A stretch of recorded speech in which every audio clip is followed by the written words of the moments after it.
July, and it's actually warm.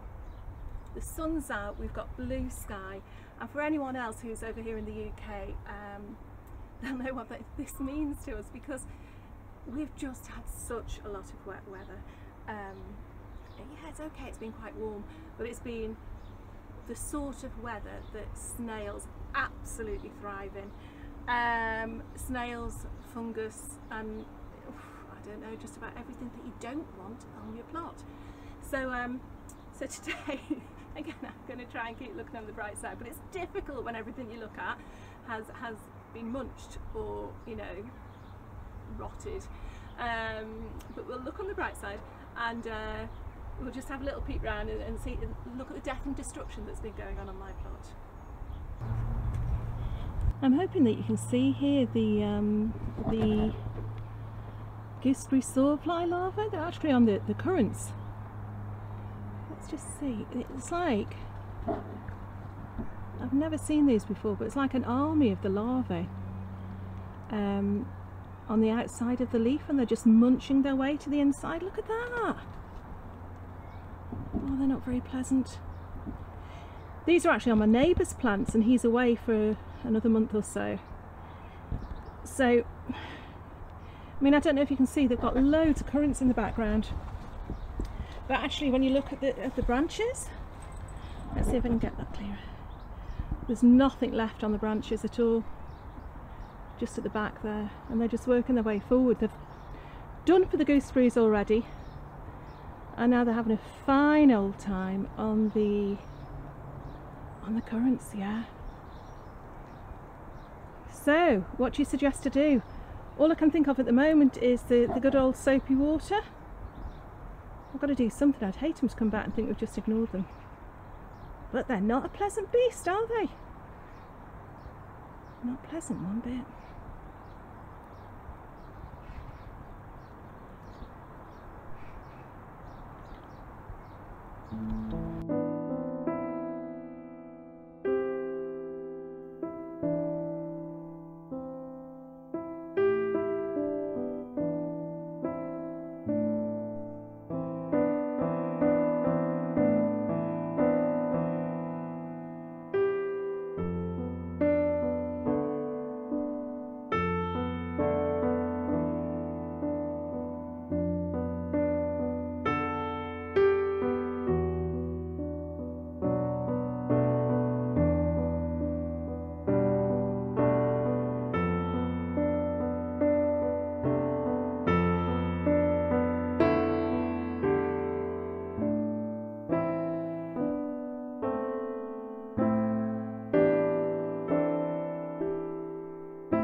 Looks to me like someone else has moved in around our pond. Tell you what, you've only got to turn your back and you get little frogs being planted. You can't trust anybody. So even though I haven't had any tadpoles or real frogs, it's nice to know that the plastic frog community are doing well at my little pond. And here we are in the greenhouse now. Just come to see how the peppers are doing. I think we did have whitefly a couple of weeks ago, but we did the soapy water treatment, and I think now, yeah, they're pretty clear now. In fact, let's just have a look at that. Ooh, what's going on there? That's looking a little bit sucky, but the plant's looking healthy enough. But look! Oh, bless it, can you see that? We've got a pepper. Oh, fancy that, look. I mean, it's a teeny tiny thing, but it's a pepper. Hey, something must be going right. Let's see, have we got any more? Any more peppers? Let's have a... Oh, look at that one. And then, oh, is that white fly? I really hope not. Look at that. Oh, that's really, that has cheered me up. You see, good things can happen. Little peppers, they're going to go yellow according to the, well, according to the plant. They're sweet yellow bell peppers. Let's just see though. Hopefully nothing's going to get at them. But yeah, plenty of flowers on, so I'm pleased with that. The chilli plants, again, I've not grown chilies before. Not a huge fan, but look how well they're doing. They are absolutely covered in flowers, and oh, look again. You don't notice, do you, until start to focus in. Look at these, we're getting plenty of peppers. Chili peppers, but peppers. Oh, look, yeah. Ah. That's brilliant. I'm really pleased with that. Good grief. I don't know what we're going to do with that many peppers of all those flowers, fruit. But still, how exciting, eh?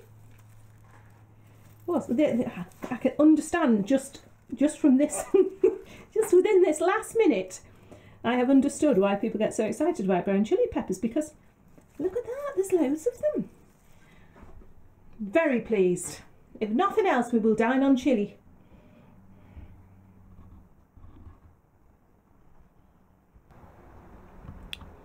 And the other greenhouse here is like a jungle. Look at this. I think we're going to have to start taking some of the lower leaves off some of the tomatoes. You can see they're going to be yellow here. I have fed them today, so I'm just feeding them every 2 weeks, just with the normal tomato feed you get from the shop. If you watch Terry King, he's doing a fantastic experiment with different feed for tomato. Oh, bless you, someone sneezed. For different feed for tomatoes. So he's got everything from like fish poo to comfrey tea to banana peel and everything. So be interesting to see. If you're interested at all, go over and see him. Oh, bless you again, on his show. But look, these are my beefsteak tomatoes, and the one that I'm really excited about, it's looking really healthy. There it is.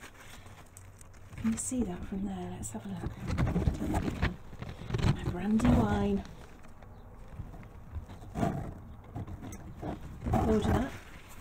And the big boy's actually got some tomatoes on too. You see that one? And we've actually even got, if I turn around here, I've eaten quite a few of these already. These are those cucumbers. Really, actually, you know what? I'm going to pick that one now. You don't want these cucumbers to get much bigger than that. They're called lunchbox cucumbers. And they can be eaten just like that, or pickled as a gherkin. So yeah, we've had quite a few off that plant. And actually I'm just backing up gently here because it is a little bit like Day of the Triffids. So suffice to say that everything in here is doing very well. It's all looking very lush, and hopefully nothing nasty is going to happen.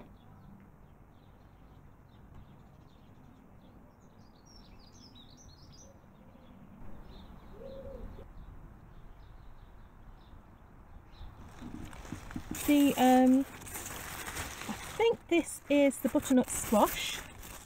That's looking really, really healthy.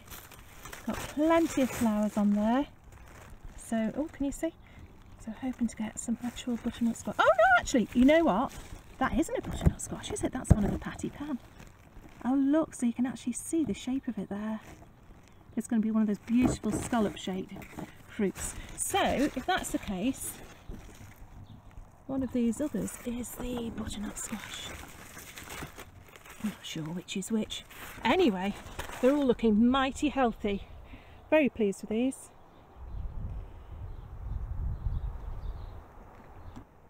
Celery plants that we were given are doing well here. Again, not something I would have ever thought of growing, but thanks to our friends Liz and John, we've got two nice healthy plants. I'm saying healthy. Looks like a little bit of leaf damage here. But nothing we can't handle. What sort of insect would choose to eat celery, eh? Surely it's not going to get attacked by anything. Anyway, so yes, we've got... There's Liz. And there's John. Thanks, Liz and John. I hope you can see me there. This was the garlic bed, and if you remember from last time, we made the decision to dig the garlic up because the allium leaf miner that had decimated our onions over there had happily travelled over here and got the garlic as well, or at least most of it. I've got to admit, I've just pulled up the elephant garlic now, thinking we'll just try and rescue what we can of it, and it actually looked really, really clean. But the fact that most of the other garlic had been got says that it was only a matter of time, really. What that's left us with is just some spare ground that we didn't expect to have. So, you know when you're sort of reluctant to throw things away, or I certainly am, and I keep them in the greenhouse till just in case. Well, I've been and looked, and there's a couple of poor little things that have become my greenhouse casualties. One of them is this sweet little cucumber here. Well, actually it's a big cucumber, but that's grown in what, a 3-inch pot there. That deserves to have some TLC, so I'm going to put that in the back corner there.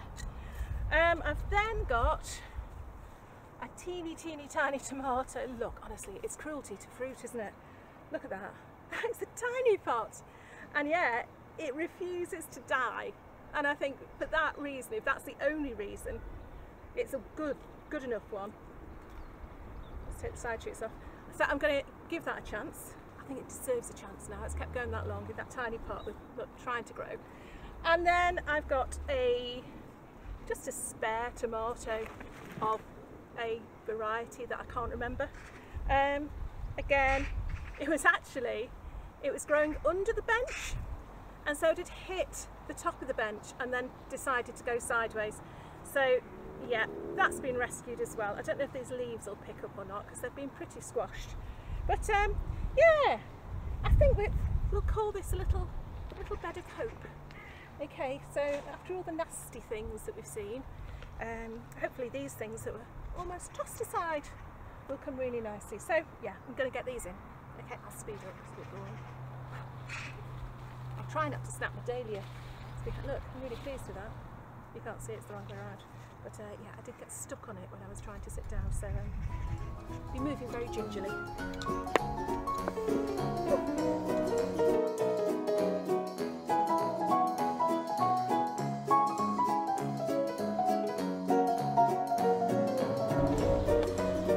at that. Poor thing.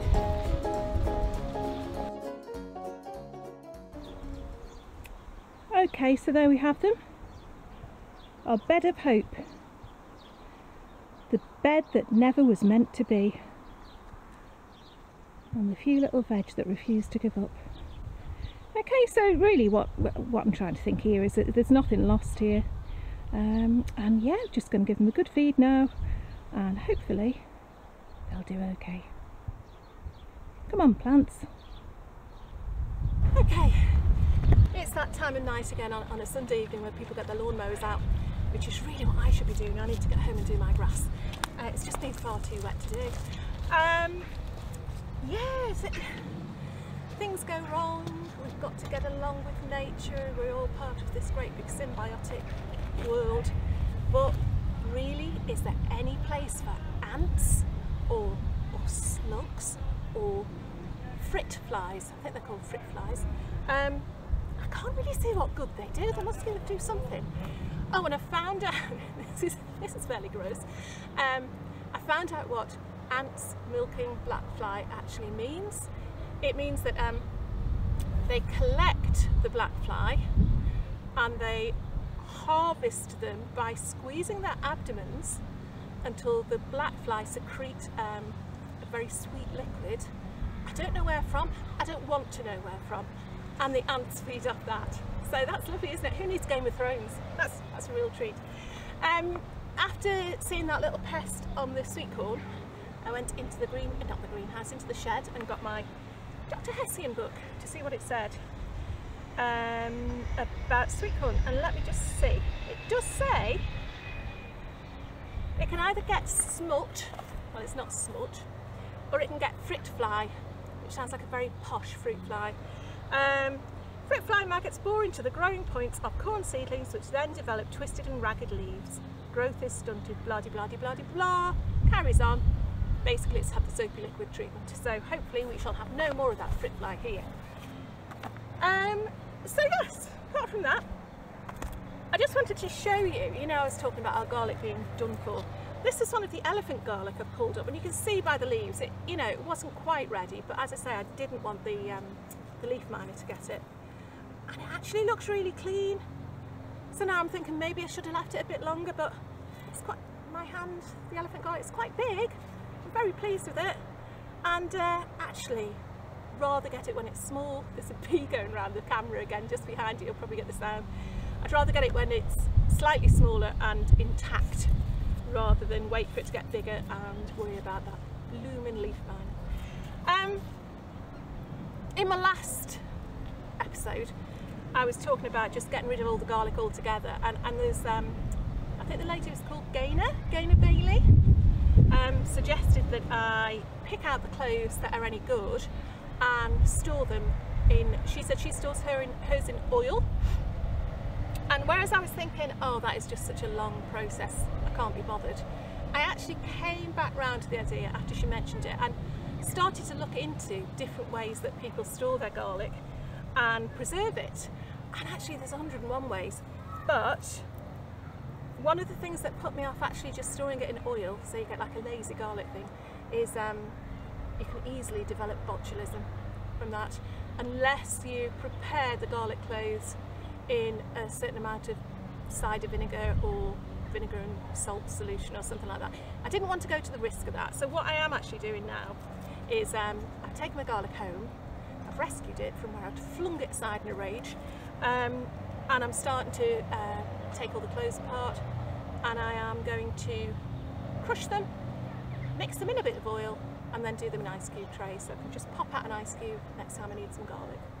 And hopefully that'll work. So if any of you done that before, I think quite a few of you have. I did ask on the UK Here We Grow Facebook page, and quite a few of you suggested that was a good thing to do. So thank you very, very much for that. Suggestions are always appreciated.